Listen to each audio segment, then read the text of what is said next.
Komunitas ini menjadi sangat penting bagi kita, menjadi sangat penting. Dalam sebuah asar Nabi pernah mengatakan, suatu ketika nanti di neraka itu ada orang yang dikeluarkan, kemudian penghuni neraka yang lain itu bertanya, kenapa dia dikeluarkan? Apa ada amalannya yang menyebabkan dia dikeluarkan?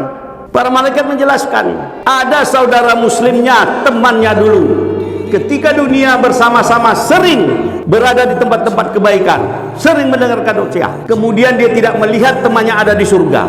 Dia bertanya kepada Allah, ya Allah, ada si fulan yang dulu sering bersama-sama aku di dunia, dia rajin mengikuti kajian-kajian keilmuan, dia sering beribadah bersama aku, kok hari ini aku tidak melihatnya? Ini kita perlukan Bapak Ibu sekalian. Oleh karena itu, komunitas seperti ini perlu kita bentuk, karena suatu saat itu akan kita butuhkan. Kita tidak pernah tahu amalan mana yang mengantarkan kita masuk ke surganya Allah. Mungkin ada orang, sebagian dia mempunyai nilai tambah di sholatnya yang khusyuk. Mungkin sebagian lagi dia memiliki nilai tambah ibadahnya karena dia sering sholat tahajud. Tetapi ada juga yang lain, sholatnya biasa-biasa saja, tetapi ibadah sedekahnya luar biasa sehingga mengantarkan dia masuk ke surga.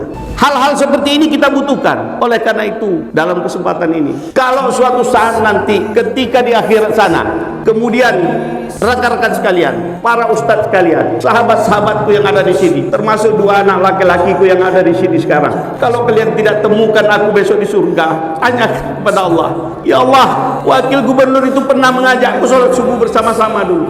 Beliau pernah mengajak kepada kebaikan. Jadi seandainya Bapak Ibu sekalian yang nanti di pengadilan Allah sana kebetulan berada di surga, tidak menemukan Edi Natar Nasution di sana, ingatkan kepada Allah, ya Allah, aku bersaksi bahwa dia pernah mengajak bersama-sama. Itulah perlunya kita bersama-sama di sini. Jangan kita anggap sepele, Pak.